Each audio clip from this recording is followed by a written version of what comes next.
it. We're doing question number 1 today in unit number 1. And I'll read it and then we can get down to business here. What is a constitution and a constitutional government? What is Republican government? How can constitutional governments be organized to prevent the abuse of power and protect natural rights? And how can higher or fundamental law be distinguished from statutory law that governments regularly create and enforce? You may begin. A constitution is a plan that sets forth the powers and structures of government and promotes the common good. As James Madison noted in Federalist 51, if men were angels, no government would be necessary. Constitutions specify the main institutions of government and state, the powers of each of the institutions, and the procedures that these institutions must use to make, enforce, and interpret law. Constitutions, such as the United States, can also specify how they can be changed or amended. This can also be seen as a form of higher or fundamental law that everyone, including those in power, must obey. As John Adams explains in the Massachusetts Constitution of 1780, we are a government of laws and not of men. A constitutional government means a limited government. Limited government is characterized by restraints on power as specified by the Constitution. A republican government, which our founding fathers called the government of the Roman Republic, is a type of government in which the citizens have the power to govern, citizens to delegate their powers to leaders they elect to represent them and to serve their interests, and citizens and their representatives work cooperatively to promote the common good rather than their own interests. The framers, when writing the U.S. Constitution, adopted methods to prevent the abuse of power and protect natural rights. These would include the separation of powers or dividing the powers of government among different branches and balancing the powers among the branches of government. As Madison argued in Federalist 51, ambition must be made to counteract ambition. The separation of powers, as Montesquieu argued, should be divided among the legislative branch, Article 1, executive branch, Article 2, and judicial branch, Article 3. This, as the founders intended, would create checks and balances, which was solidified in 1803 with Marbury versus Madison. As Thomas Jefferson agreed in Farmer's Review in 1775, a fondness for power is implanted in most men, and it is natural to abuse it when acquired. To curb the abuse of power, the founders also incorporated the idea of federalism. As Madison argued in Federalist 45, majority rule, and in 1778, the framers of the U.S. Constitution proclaimed power and sovereignty in the document's preamble. We, the people of the United States, today, unlike any other in American history, one branch's ambition, despotism, has been at the forefront of modern politics. The founders, though their reading of U.S. history, felt there must be a continual watch over the sovereignty and liberties. Their experience with Great Britain also told them to be particularly fearful of rulers who accumulated too much power, of individual divisions that left them susceptible to foreign influence, and of individual rights beholden to the leader's whims. However, one major issue of individual rights beholden to a leader's whims, one major issue of the founders did not address in the U.S. Constitution was that of political parties, and which disputes now about masks ordinance and alleged voter fraud becoming an issue all around the U.S., as both parties have very different opinions about them. And if that wasn't enough, George Washington warned against political parties in his farewell address. According to the founders, a constitution should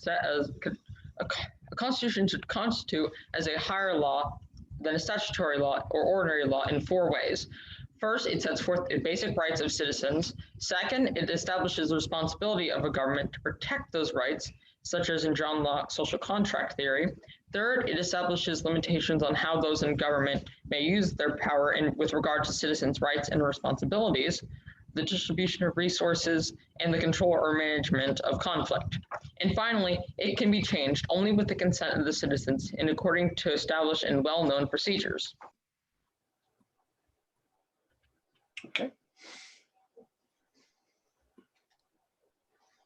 Okay, so let me ask you a question.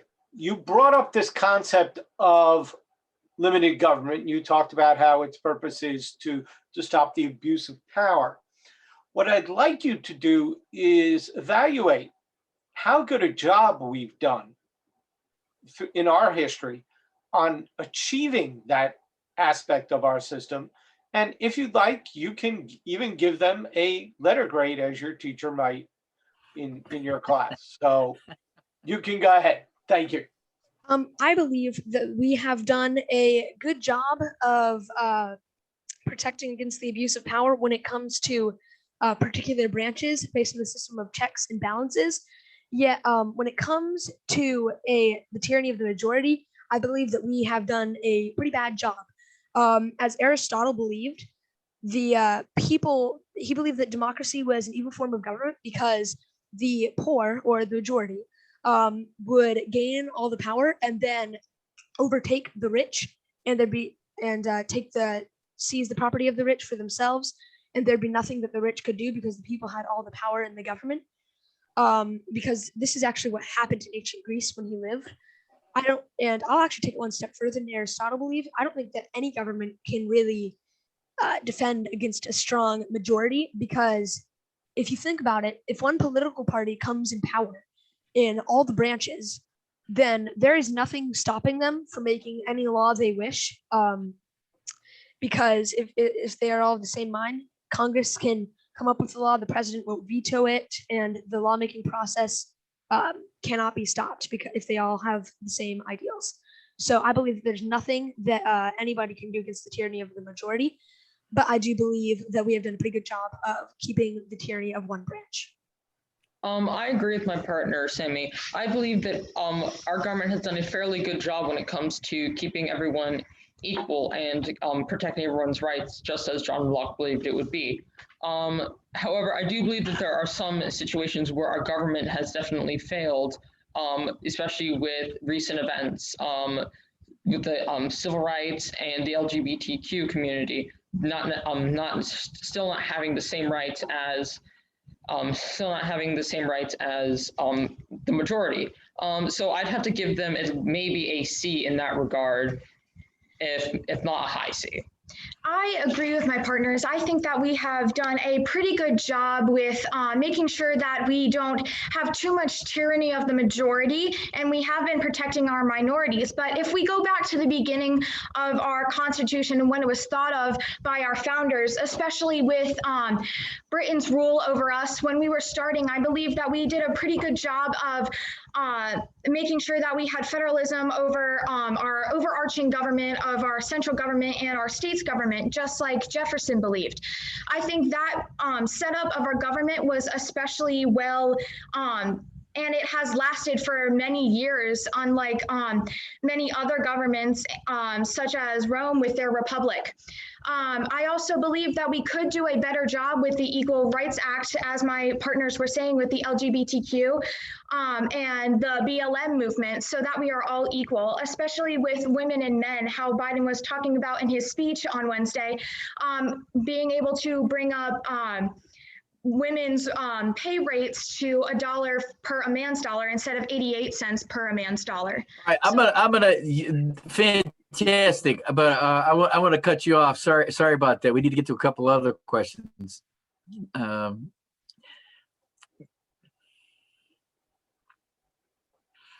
guess I'll go then.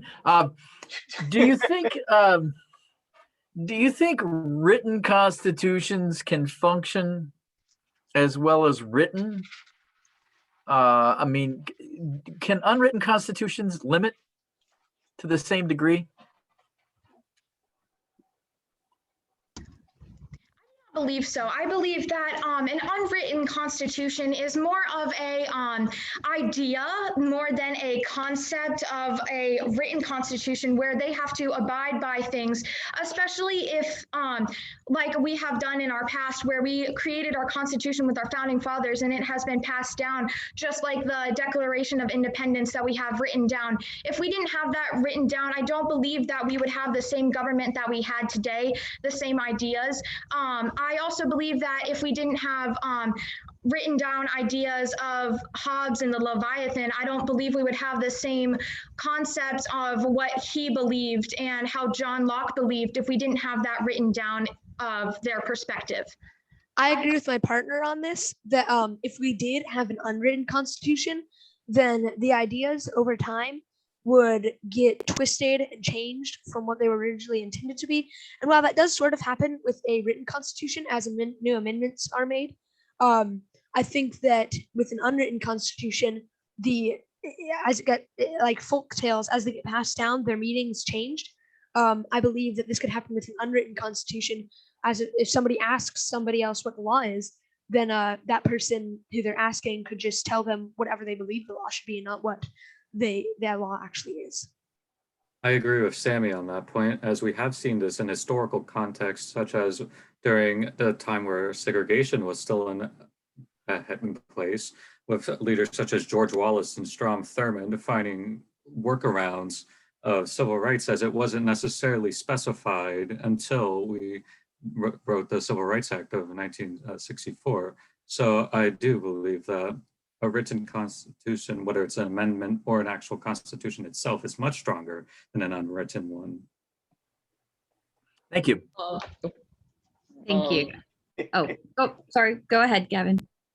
I believe that a written constitution is definitely stronger than an unwritten constitution, as a written constitution has the idea of rule of law, where no one is above the rule of law, whereas a unwritten government may not have that and cannot enforce that because it doesn't have that set in stone. Thank you. I'm going to switch focus here in our 1 minute remaining. I am going to ask a question. So this idea, some people, and you also identified the Republican form of government, but some people call the United States system of government a democracy. Do you agree with that label? Why or why not? Our government is not a democracy. If anything, is a democratic republic. Because in a democracy, the people have direct influence in the government, whereas in a republic, the people are the ones who elect representatives who represent them in the government. So, and that is exactly what we do here in America, like with our presidential elections and state elections. So I don't believe that our government is a democracy. I agree with my partner Aiden, because our founding fathers believed so much that our government wouldn't go more towards a democracy and would stay more in a republic. You see this with Federalists. Go ahead and finish that sentence. I apologize. You see this with Federalist 9, where Hamilton talks about our building republic in our Constitution. You also see this with Federalist 10 and 14, where Madison talks about how our government will not fall like other republics, and it will be sustained, and it will not become a democracy. Thank you. We'll offer some thoughts here, and Glipsan, you want to start out? Sure. I first of all, thank you. I want to applaud you all for your presentation here. You all packed quite a bit into the 4 minutes, and then also the response time there.